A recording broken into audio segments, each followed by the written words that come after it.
Okay, you're in itslearning and you want to know, how do I get around and how do I customize some settings in here? And I'm going to tell you how to do that. First off, when you enter the platform, you're going to land on the district dashboard. And on here, you'll see this address right here, which could be important. If you have any questions or problems with itslearning, that is a quick way to reach the district's itslearning support team. So you might want to take a note of that. Now, to get around itslearning, you're going to use one or two navigation bars.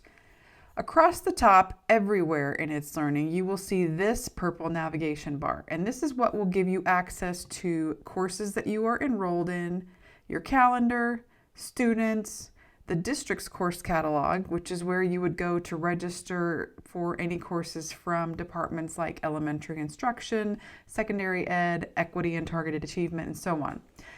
You'll also see this icon, which is the notification icon. If it has a number on it, it means you have a new announcement or some sort of notification relating to a course that you're a member of. This icon is the messaging icon, and if it has a number on it, it means someone has sent you a new message. It's also how you can activate the itslearning messaging system to send a new message to someone, like, for example, our superintendent. But just kidding, we're not going to do that.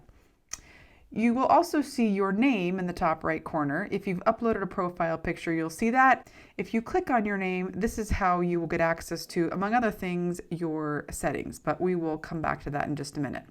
Now, I mentioned in itslearning, you're going to navigate using one or two navigation bars. So right now I only see one navigation bar, this purple one, but if I go into a course in itslearning, now I see a second navigation bar. So you only see this white navigation bar if you're actually inside a course. And this is how you will get to the overview page of the course, which is this right here, which will show any announcements or tasks or upcoming events for this course only. It will give you access to any lesson plans for the course if those have been set up, resources, which is the content for the course, and so on. Let's go back to the settings now. If I click on my name in the upper right hand corner, I have a couple of options. The first one is to go to change details, and this is where I would get to like upload a profile picture or change my profile picture.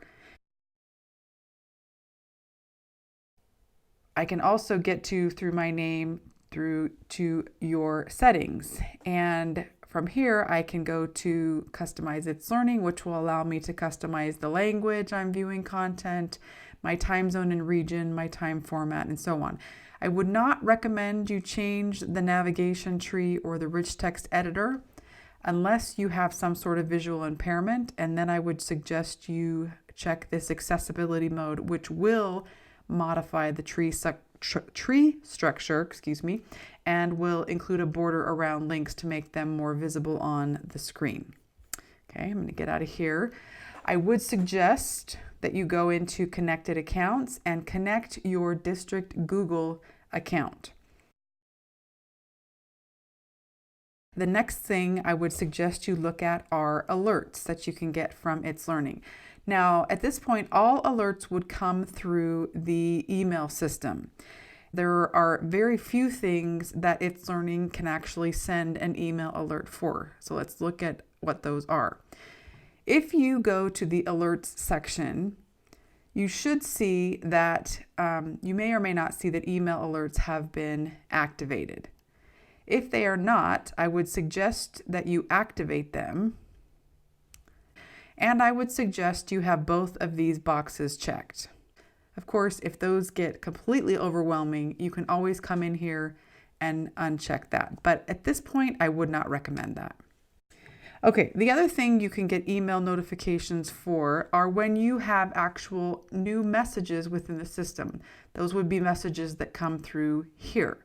If you're not in itslearning regularly, and someone sends you a message, the only way you would know about that message is if you had this notification turned on.